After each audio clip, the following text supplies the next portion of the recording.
Good afternoon. Welcome to another episode of The Gavel, featuring attorney Ana Toledo. Ms. Toledo is the senior attorney and general counsel for Targeted Justice. She has a background in constitutional and environmental law and is an experienced litigator, including 2 cases at the U.S. Supreme Court. And here's Ms. Toledo.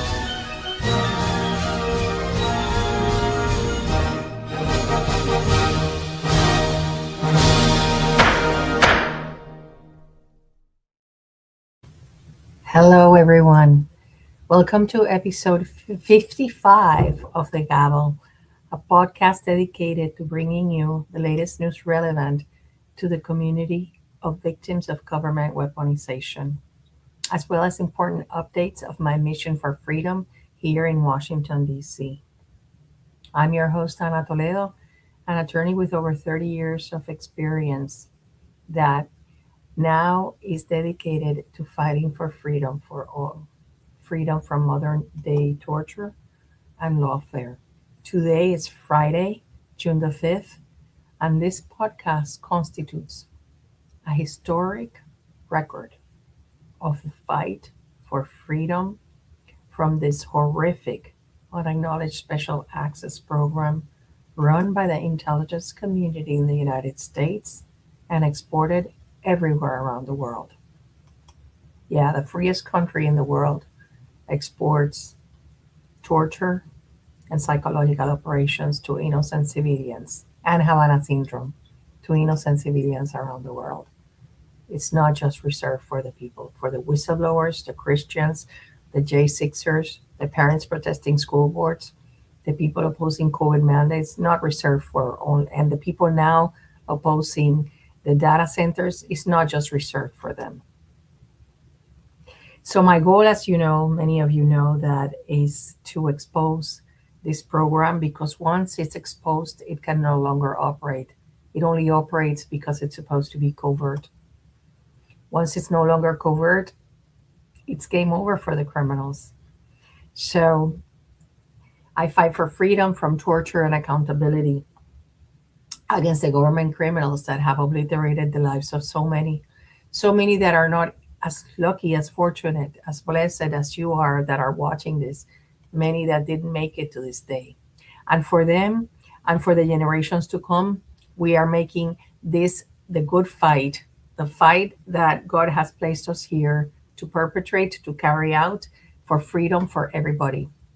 Now, this week, exposure continues to happen. It's an avalanche.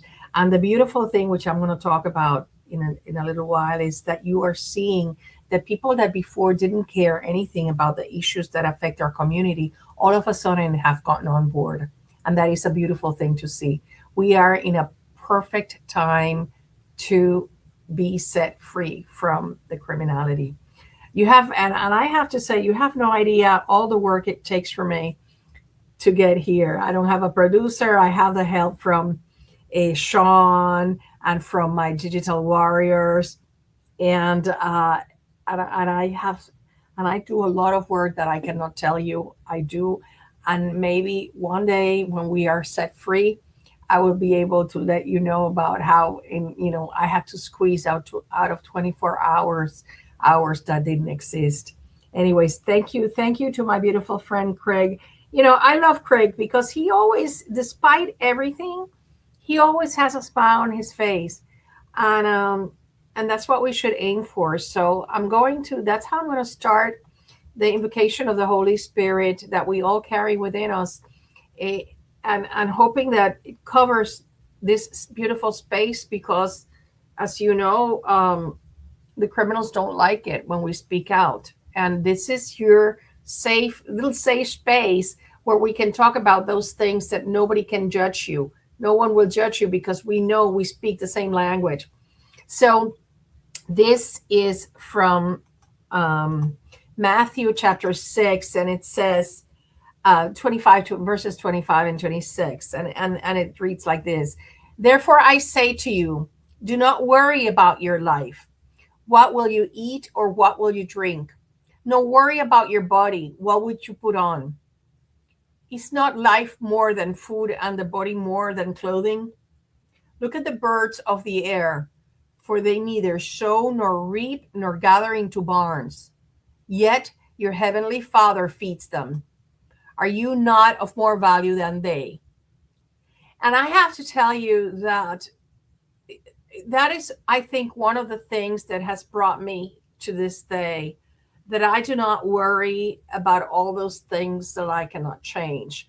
I just keep on going. I just keep on doing the things I need to be doing to achieve my goals. And I don't look to the side or to the back to see, should I stop? Should I, no, because when you start worrying comes from fear.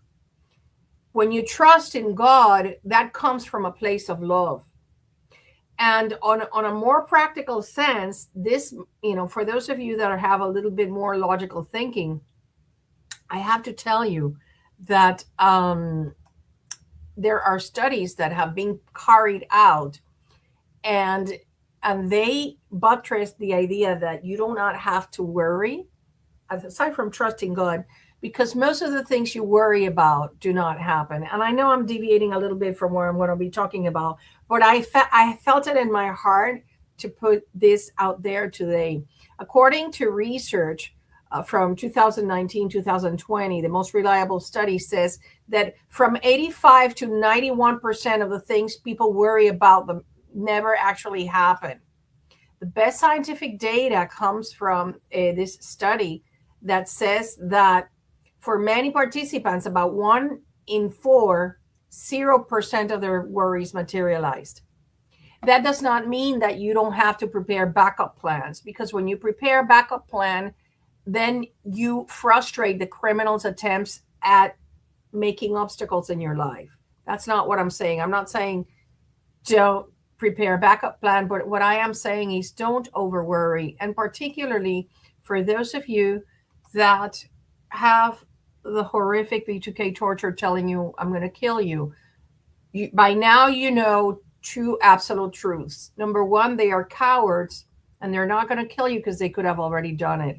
Number two, they have the weapons to have done it and they haven't done it yet. The goal is to torture you and make you anxious. So please try to ignore them as best you can. Read my mirror and you'll see some advice that I put in there. Anyways, now for those of you that did not get to read this week's newsletter, I'm gonna play the video, the newsletter that our beloved Sean always prepares for us on a weekly basis.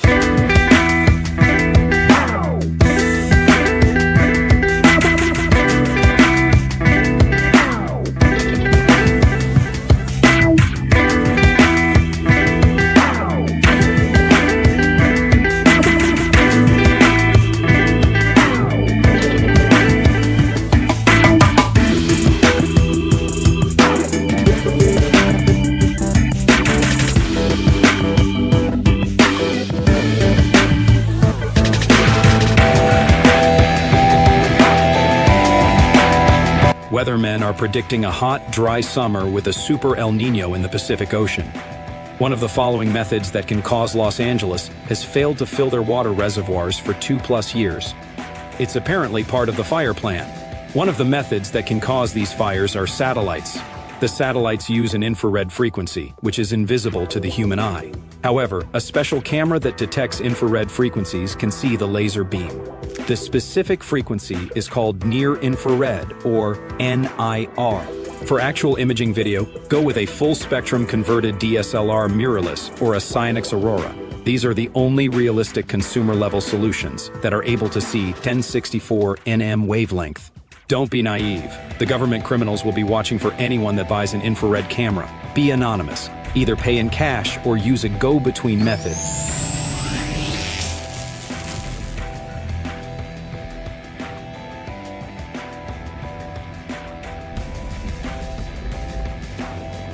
From the zapper to the silent night, Target Source LLC has been providing victims of government weaponization with devices that helps reduce their gang stalking and stop their microwave weapon attacks cold in their tracks. We have a list of details of several scientists and engineers who were connected to aerospace and anti-gravity technology that mysteriously disappeared or died in some form of an accident. Richard Lighthouse continues to be the only scientist worldwide that has provided mathematics and physics to explain anti-gravity technology.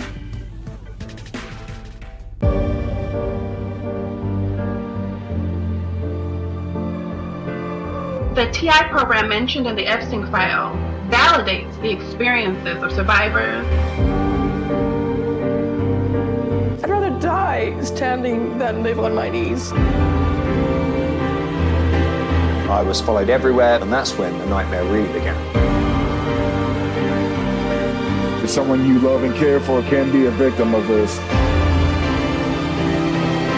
The sickness that someone would torture a small child is beyond belief. Enough is enough.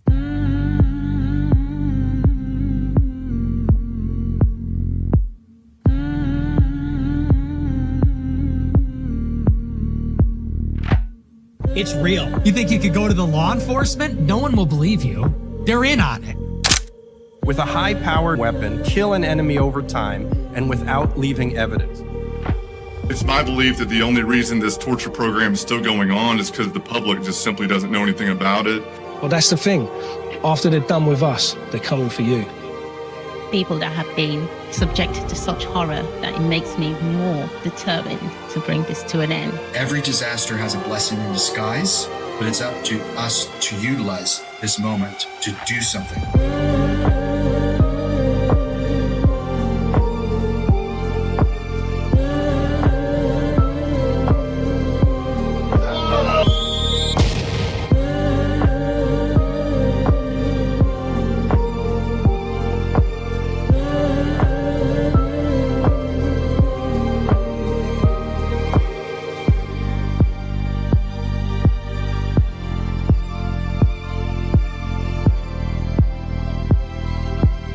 Most people have no idea what a neural weapon is, let alone what it's capable of. Something very dark is happening here, and I have a terrible fear this program could be scaled up to many millions of people.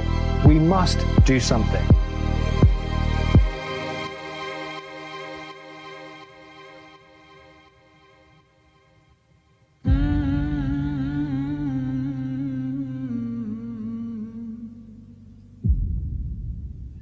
Yeah, MK Ultra never ended should be something that you are every day putting out there in social media, at least once a day. And I want to share with you that in the Targeted Justice website, there's a couple of things that I need to show you before I go to. I know we have a lot of news to go, but I have to show you this, and it is that I put, because Tom had asked me for the links of the translations to both documentaries. So they're all here. We're waiting for next month. We will finish doing the ones on dystopia. Okay. But so here are all the Rumble links. They are also in the YouTube channel. But if you want to share them, okay, here are the links. And I think this is like one very good way to be a digital warrior, sharing it with people that you know from these that speak these languages, that can put them out there. Okay, so yeah, thanks again to Sean for having done that, and most importantly, thanks to Dominic Halpin, the Targeted Justice Advisory Board member, who has put in the mouths of everybody the discussion about the targeting program and you know what goes on. Now let's go for the news, which you know every week it's just inevitable, you know, and I know some of you are like, okay, but when is it going to happen? When is it going to happen? You know, it's going to happen in the time of God, in the Kairos. It's when it has to happen. So last week I told you about the federal judge that had temporarily stopped the weaponization fund, the $1,776 billion weaponization fund. And there were 3 lawsuits attacking it. And also that what we heard this week is that the senators, even Republican senators, were very mad about it, very angry, and opposed it. Not all of them, but many of them were opposing it. So before the fight was over, Todd Blanche threw the towel. You're right that there's a date that not moving forward with the fund. You're right that there's a date that in the case in the East District of Virginia in June, but we are not moving forward with the fund, period. The reasons for the fund is something that President Trump talked about for a long time, which is the fact that there were a lot of people in this country who had their government weaponized against them. The reasons for the fund, I think, it remain as important as they were before, but we are not moving forward with the fund. Okay, so after he said that on the June 2nd, Rhino Lindsey Graham, who has accused J6ers of being criminals, right? And he is bound to lose his primary despite President Trump's support. He wanted to earn some brownie points and posted on X something saying to this effect. He's saying, I am proposing that we create a weaponization fund that will be available to those who can prove their claim against the federal government through the Federal Tort Claims Act. Which obviously has its limitations.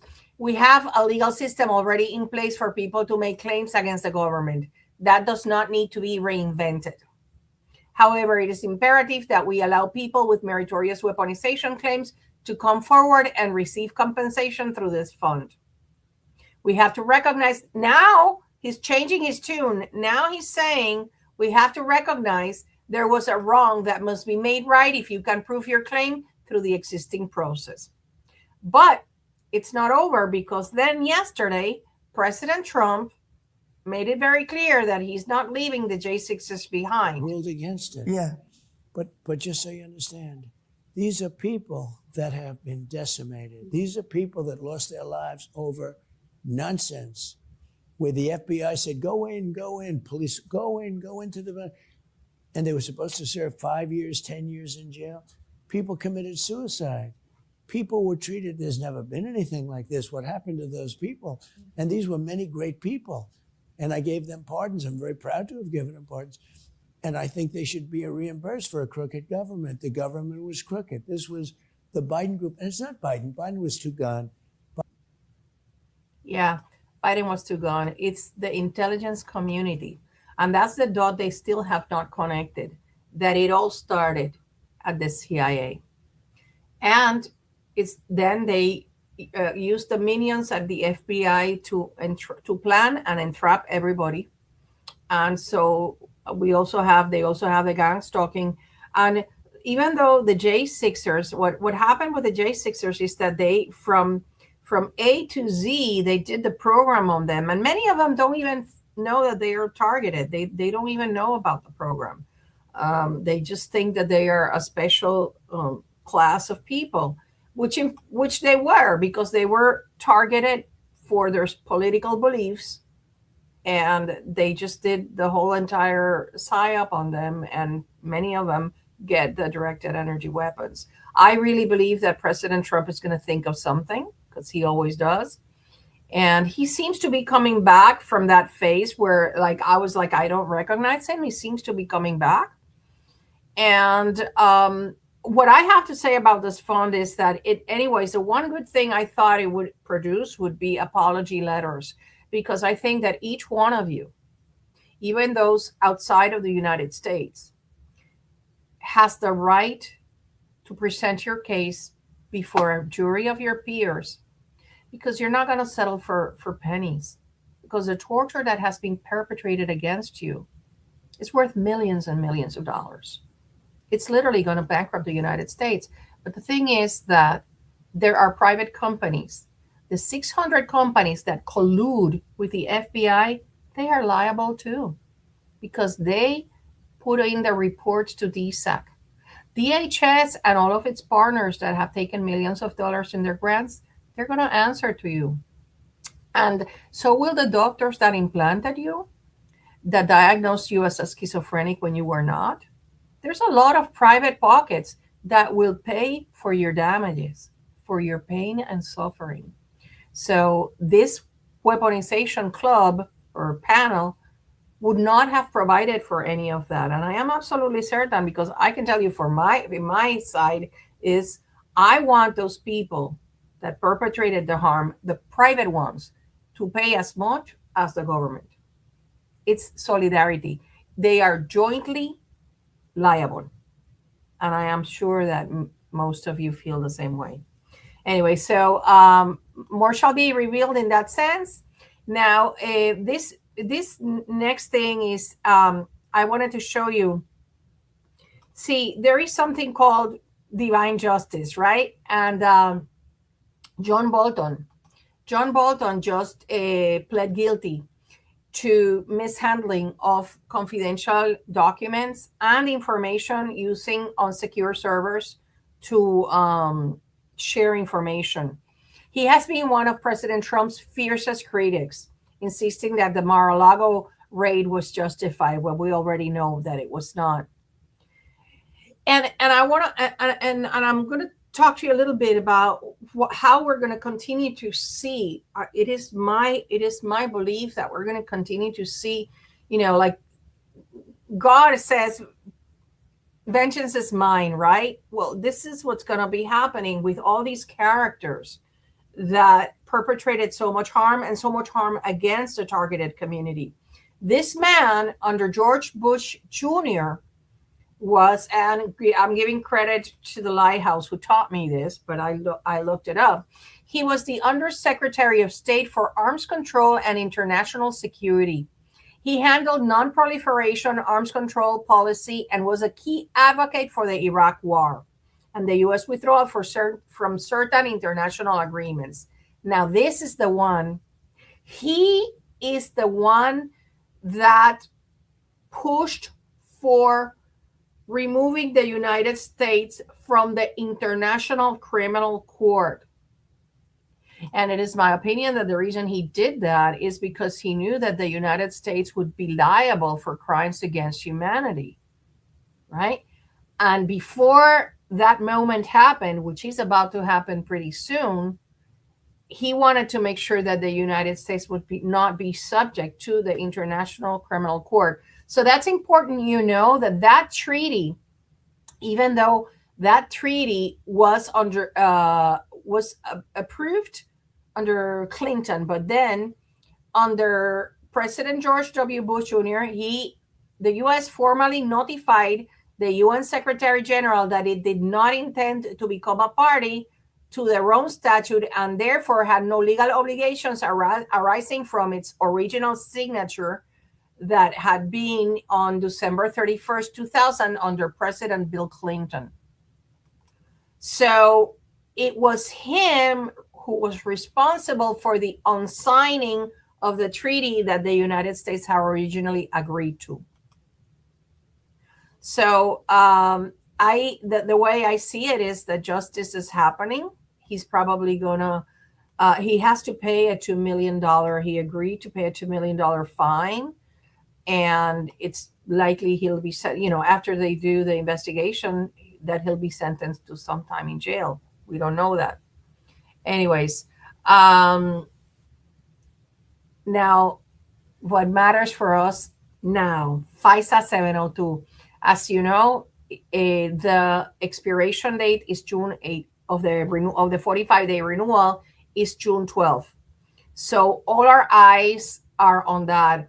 And one of the things that I think it's really great that it's unraveling before our eyes is that normies are getting in the fight. Look at this video. I'm going to say something that folks don't want to think about. You all are getting way too comfortable being watched. Cameras on every corner, phones tracking every move. And now these flock cameras, reading license plates, tracking where you've been, where you're going. People just shrug and say, well, if you ain't doing nothing wrong. That ain't the point. Freedom disappears a little at a time. One camera, one app, one safety measure at a time. And before you know it, you're living in a country where everything you do is tracked. Now, maybe I'm old-fashioned, but I don't think Americans were meant to live under constant surveillance. Because once people get used to giving up privacy, they usually don't get it back. And so what I think is awesome about that is that our fight for recovering privacy has gone mainstream. And now everybody sees the intelligence community as the Stasi police, and everybody is fighting back, not just targeted people. And that is a huge win. So today we had I had a scare because some people in the Senate that I'm going to tell you about, they did a procedural motion today to advance a proposed 3-year extension of sections of an early Section 702 renewal this morning without telling anybody. The vote failed 52 to 47, short only 8 of the votes to 60. They needed 60 votes to proceed. Now, who were the proponents of this measure? You watch. Tom Cotton, who is the chair of the Senate Select Intelligence Committee, that was the committee that substituted the Church Committee. He is totally in bed with the CIA and intelligence community. In fact, I have tried to meet with his staff on multiple occasions, and they just say, no, thank you, goodbye. They treat me as if I was like, I don't know, selling stuff door to door or something like that, selling vacuum cleaners. Anyways, then the other one was Chuck Grassley. Yeah, Chuck Grassley, who uncovered the prohibited access files. He is also behind doing shenanigans, trying to silently, covertly pass the renewal, the 3-year renewal. On June 2nd, they did, they submitted the bill, and today they denied it. They voted against it. So we have to be watching out for that. Now, the good thing that is happening is that a bipartisan group, including Senator Hawley, Senator Mike Lee, and Senator Rand Paul, joined most Democrats in opposing this little shenanigan. The key sticking points are concerns over reforms that have not happened, especially the warrant requirement for querying Americans' data, and the backlash, and I'm going to talk about this in a little while, against President Trump's recent appointment of Bill Pulte as acting director of national intelligence. The Democrats are scared of this man. Only one Democrat, Senator Fetterman, voted in favor of advancing the measure. And I have to tell you, I thought he was a nice guy. But again, I tried to meet in his office, and he says, they answered, at least they replied, we're not interested in meeting with your group. So I have that little beef with Senator Fetterman that doesn't understand what the truth is. I think he's targeted too. Anyway, what's happening is that there is a freedom. The representatives in the Congress have created what they call a freedom caucus, and they wrote an op-ed in the. Let me show it to you in the. That's it. They wrote an op-ed in Fox News. Let me show you this to you. And then, Freedom Caucus, here it is. And this is what they wrote in their op-ed. Fix FISA, don't spy on us. They stated, the Foreign Intelligence Surveillance Act, FISA, has decomposed into a modern incarnation of the general warrants and writs of assistance that ignited our American Revolution.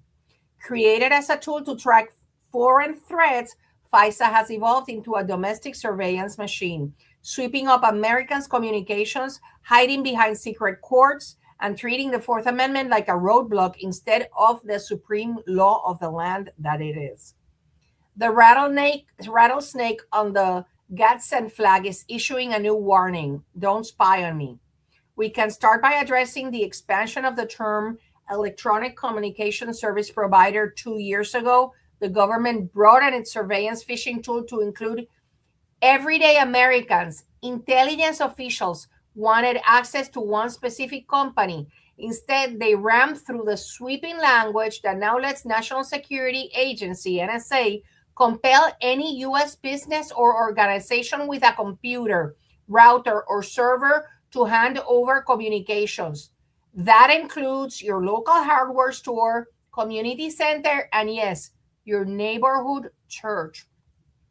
And here I'm going to stop before I finish reading this. That is so good, because this week I went to Congress, giving away my flyers and talking to some people. And what I did realize is that they know way more than I suspected they did. They know, I think they know what these criminals are doing. So then he says, we should enshroud the secrecy that enables current problems with FISA. Federal prosecutors routinely impose indefinite non-disclosure orders on telecom companies to prevent the public from seeing how extensive their domestic espionage operation is. I, for one, I know, we all know, ever since you have been targeted, it's very likely that they have had FISA warrants on you, and you've never seen one. Whereas if you have a warrant under an Article 3 court, they have an obligation to give it to you after they execute it. Even though in cases like James O'Keefe, they redact the entire document because they know that the FBI criminals didn't have any probable cause to go into his house and perpetrate that search and seizure order. And that's why they just redact the entire thing. And that has got to change. Anyways, so then the Freedom Caucus did something really cool, which is, let me show you this video here that they put out. And this week when I was I hadn't seen the video, but when I was in Congress this week, I saw them. So one of them, don't spy on me. Don't spy on me. Don't spy on me. I don't know any Americans that want Big Brother controlling our cars, tracking our money, or really just surveilling us from every corner that we turn. But too often, the American people are left wondering, what's the government doing, trying to get in all their business? It's enough. Our privacy is not negotiable. This is America, not some surveillance state. If they can spy on a member of Congress, they can spy on you. Look, under the Biden administration, there were nearly 3 million warrantless searches of American citizens. That's unacceptable. There's Foreign Intelligence Surveillance Act authorization. If you're an American, you shouldn't be spied on as a foreigner, but they did it anyhow. We want our intelligence community, our federal law enforcement community, that when they are going to surveil an American, they have to get a warrant. It's important that as we come to this June 12th end of FISA, that we understand the importance of getting a warrant as we move forward. Don't spy on me. Don't spy on me. Don't spy on me. Don't spy on me. Don't spy on me. You know what? This is a first ever. This is, oh my God, where did I go? Hold on.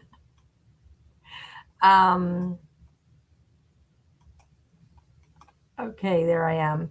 This is a first ever. This had never happened. When you have members of Congress advocating against the intelligence apparatus spying on everyday Americans, it's a huge win. We have never been here.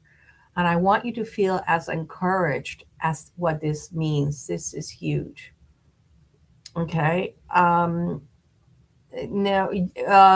the warrant, I'm going to talk about that at the end. Okay. Your questions, I'll have your questions at the end because at this time, we don't have a means of knowing. And that's one of the things that they want to find out, that they want to expose, so that we have the access to the FISA warrants that have been issued against us. And that is part of the Privacy Act request that you should all be doing.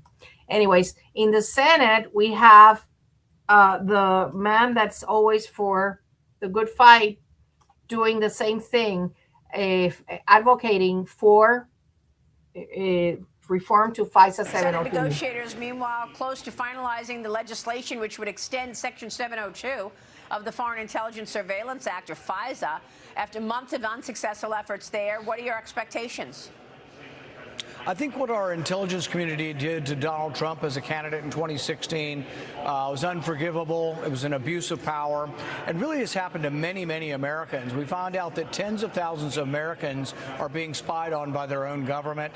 So I'm for the warrant requirement. I think we should not renew 702 unless we put a requirement that says if you want to search for an American, you have to ask a judge, an Article III judge in a public court. You got to ask them for a warrant. Short of that, I'm not for renewing the thing. I think it's was a terrible abuse to Donald Trump and a terrible abuse to many Americans. So I hope the president will help us in this. In the past, he has been for this warrant requirement. I hope he'll come out in support of our legislation. So he's being since President Trump is pushing for a clean renewal, he's being very smart, reminding President Trump, listen, you were a victim of this. And I think that President Trump is playing 4D chess, because this is the next news, which is very good for us. Some people are screaming and shouting, and the way I see it, it might be really good. President Trump announced that he tapped Bill Pulte, the current head of the Federal Housing Finance Agency, to additionally serve as the acting director of national intelligence. Outgoing director Tulsi Gabbard did something uncommon in Washington. She took on the swamp by reducing her own staff by 40% and redirecting $1 billion of her budget. So an office of the Director of National Intelligence official told Daily Caller News Foundation that efficiency efforts will continue as they transition to the incoming successor. This guy is going to do mass firings in the U.S. intelligence agencies. This came out today in Polymarket. This is good news for us. So this is the one person that we need to write and explain about the fraud, waste, and abuse that is being carried out at the DHS with all those stupid criminals following us around like cockroaches. Well, if he wants to fire people, that is where it should begin. So he promised to slash the size of the U.S. intelligence bureaucracy. He can also start by firing the 5,000 FBI agents that entrapped and persecuted the J6ers, because we know where they're coming from. Anyways, so the other good thing for us is the following, that Democrats that were pushing for the approval of the renewal of FISA now are really scared. His nomination sparked an outcry from members of the left and the right, who noted his lack of any background in national security or intelligence. Well, maybe that's better because he's not part of the club. Maybe he's not like Tom Cotton and Cronin that protect intelligence people doing bad things, as well as his predilection for they say that he used his housing perch to forward allegations of mortgage fraud against Trump's perceived political foes. The Hill reported that Pulte further jeopardizes the renewal of the warrantless spy powers. Isn't that great news for us? Lawmakers said that the choice could collide with the already delicate negotiations to renew FISA 702 of the FISA Act, because a top Democrat on the Intelligence Committee, who is stated, Jim Hines from Connecticut, stated the following: the reason you lost so many people on FISA 702 was a lack of trust of Donald Trump. And then he goes and pulls these stunts in a way that is going to really exacerbate the lack of trust. I mean, people had mixed feelings about Tulsi Gabbard. Nobody has mixed feelings about Bill Pulte. So this is a huge problem for 702. Translation, it's great news for our community. Then another one that criticized it was somebody who was investigated by him, who is the Adam Schiff, former chair of House Intelligence Committee, said, I think it makes it harder, much harder to pass 702. So let's all welcome Mr. Pulte. I don't know if it's a bad thing, but those two things that I saw, that number one, he's going to reduce the size of the intelligence community, and number two, that he's going to make it harder to pass that FISA 702. He's got my endorsement. Let's see. And you know what? And I'm going to tell you the third reason why I'm going to give him the benefit of the doubt, because Scott Adams, may he rest in peace, thought he was a fantastic person and had an amazing talent stack. So I have to go back and listen to those Scott Adams episodes talking about Mr. Pulte. Anyways, so there's another thing happening, which is that Mockingbird Press, 60 Minutes, fired the very experienced veteran correspondent Scott Pelley, who is the one that exposed, the Havana Syndrome series, that even though he didn't cover civilians, and even though he's talking about, the little backpack thing, at least he did cover these whistleblowers and these victims' testimonies, which is something that the intelligence community, and particularly the CIA criminals, were not very happy with. So he got fired, and I have 60 Minutes is the most watched news program in the United States. And he led a 5-year study on Havana Syndrome. So suggesting directed energy weapons as the most plausible explanation for a subset of cases. So there you have it. Like Tulsi Gabbard said, the Mockingbird Press is alive and well.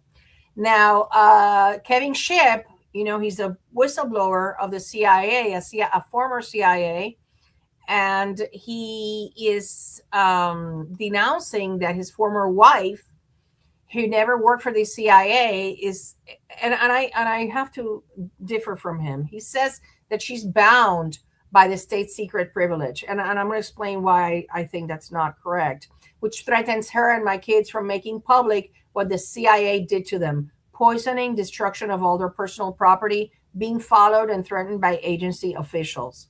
I don't know if Mr. Shipp has made the connection that he's one of us, but he's asking, please make this post viral. I have come out and publicly exposed their use of the SSP, risking my own freedom and publishing Twilight of the Shadow Government before the CIA could stop it. So what my family suffered is known to the world.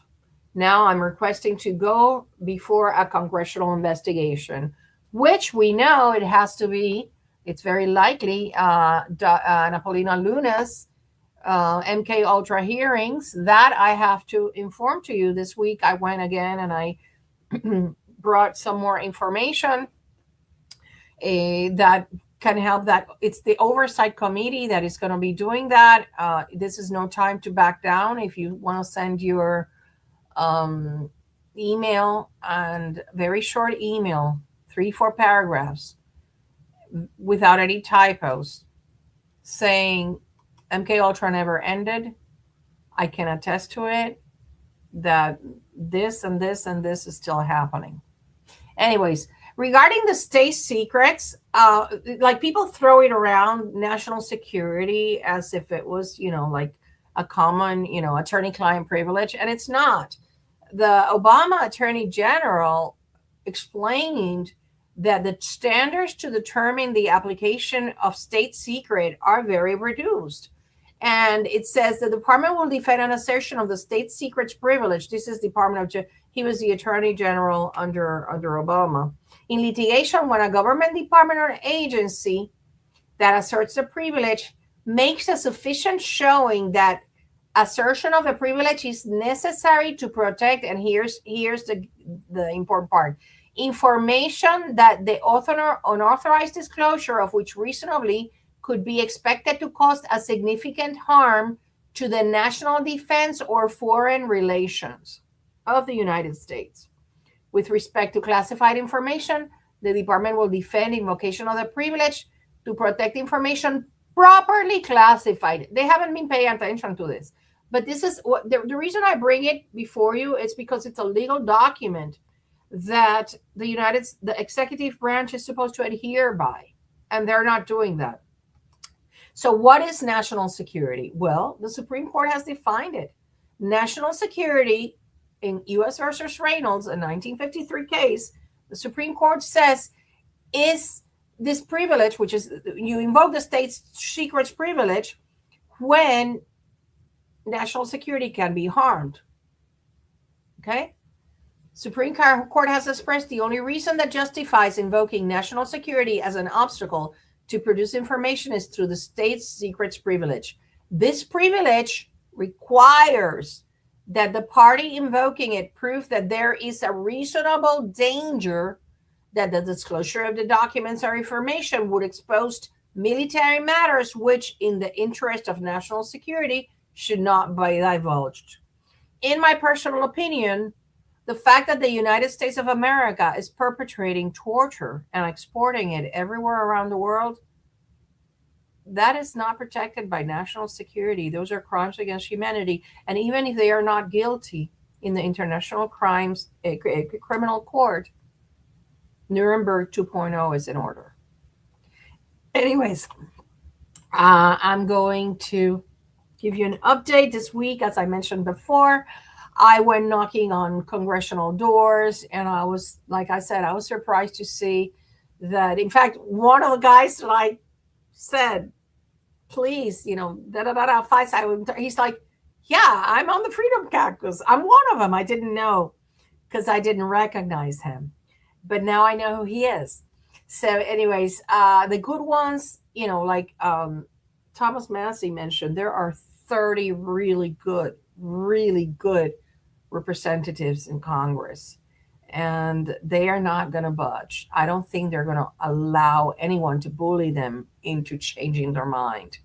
Let's hope that the more experienced representatives like Mike Johnson, he's clearly compromised, and Tom Cotton and the other ones in the Senate don't play a little trick like they were trying to, at 2 a.m, try to pass FISA 7, a clean renewal.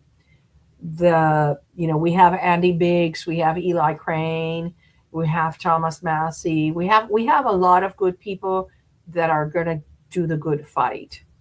So I urge you, and I did it in this Facebook Live this week. Please, it doesn't take you more than 10 minutes. Go into Grok and say, who is my representative, the representative and the 2 senators for zip code, whatever, and provide me the links to their web pages in Congress. And you make a little text message saying, I am watching you and hope that you vote against the clean renewal and demand a warrant requirement for U.S. persons in the FISA 702 matter. I will be watching and make sure that if you do not vote against the clean renewal and you do not vote for the imposition of these requirements, I will make sure to try to get you unelected in your next term. Just, very peaceful, but very straightforward. We need you to do that tonight. This is very important. If we could get 3,000 people to do this, FISA 702 is not going to go anywhere. We need you to do this tonight. Please share this transmission. I forgot to ask everybody, please share, like, and subscribe in order to fight the throttling and the censorship that we undergo. Anyways, I already talked to you about Dominic's translations. Share them far and wide. Also, Targeted Justice has in its webpage the flyers. This is the time for you, the MK Ultra flyers. There's 3 flyers. Let me show you these flyers, and you should go make copies. I'm gonna put good. How do you say it? With good definition, with good high definition. I'm gonna put a. Let me see if you can you see it here. No, let me give you this screen. The high definition. This is it. All digital. No, that's not it. I'm sorry. I can't find it. So, oh, here it is. Okay. Here we have these flyers here. I'm going to put the high definition version of them, these ones. And you should try to make copies of them and take them to your state legislatures. Remember, the fusion centers belong to the states, and they perpetrate the psychological operations part of the program. So if you could make, copies of these flyers and distribute them in your state legislatures, it could be, it could do a lot of good. Okay. Anyways, now a Privacy Act request for those of you that haven't sent it, please send it. I'm going to be appealing my ODNI one because as soon as Tulsi left yesterday, I received the denial of my ODNI Privacy Act request without so much as an explanation. So please, as you know, the samples are in targeted justice. Now, this I need to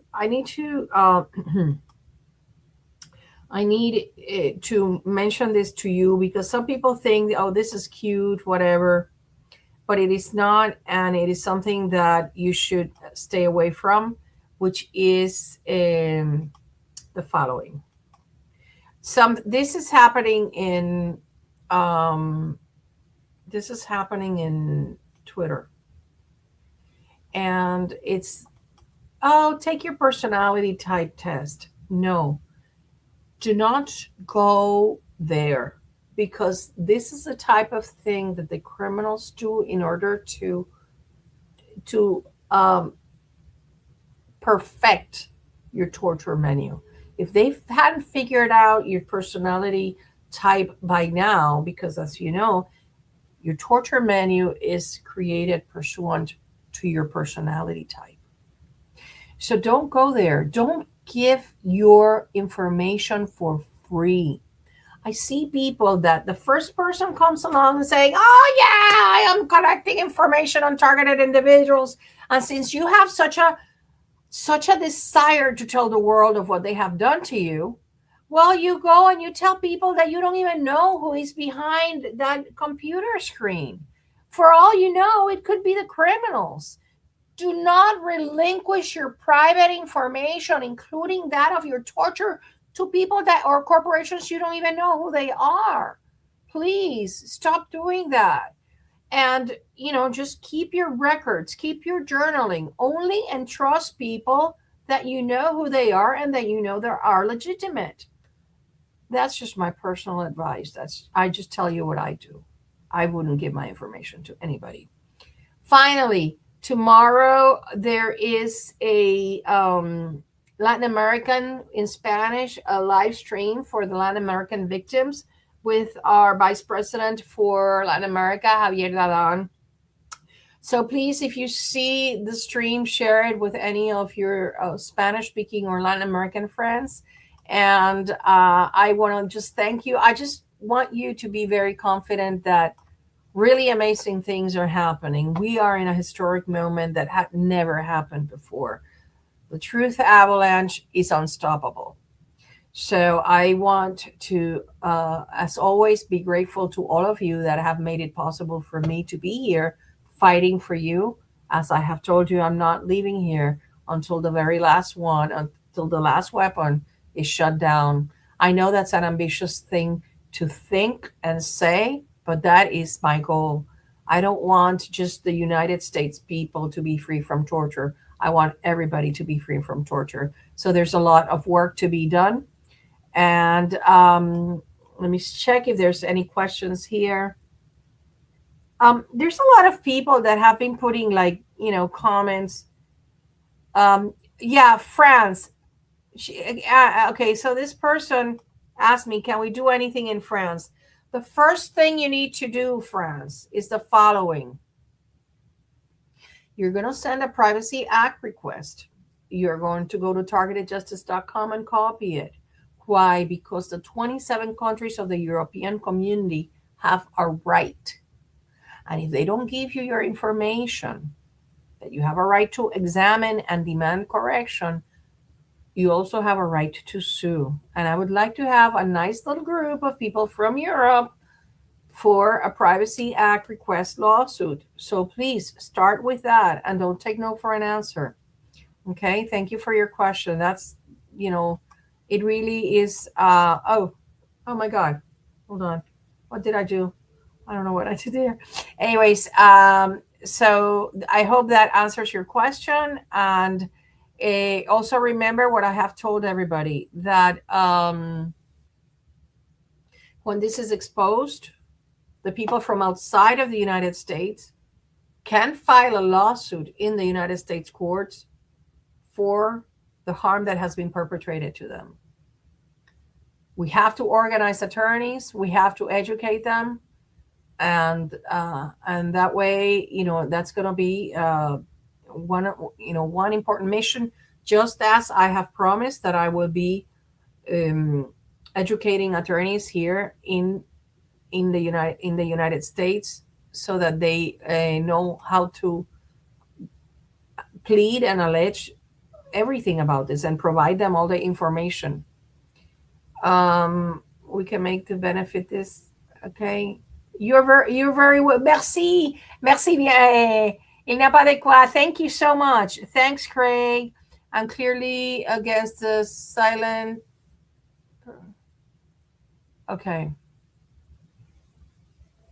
Well, psychiatrists and psychologists are starting to acknowledge or realize that that everybody's talking about the same voices, the same thing with the voices. And I'm going to write about that in my Mira. She also asked about the no one to diagnose Havana syndrome. I urge you to contact ICATOR, because I know that Melanie was working with somebody that, I don't know if he was diagnosing it, but I know she was finding some people to diagnose Havana syndrome. So I urge you to contact our sister organization, ICATOR, that does such an amazing job in Europe. Okay. Thank you, Jane. Nito Savage. Let me just see if there's any other comments, questions that I. Yeah. Nothing. I only spend my time working for freedom, so you should know that. Anyways, I don't see any more questions. You can always write to me through my Mira, and I'm gonna be writing things that you should be reading because they are important to the fight. So please subscribe to my Mira, anatoledo.substack.com. And again, thank you everyone for allowing me to be here fighting for all of you. I will see you next week, and be blessed. All of you, be blessed and have a blessed week. Bye-bye.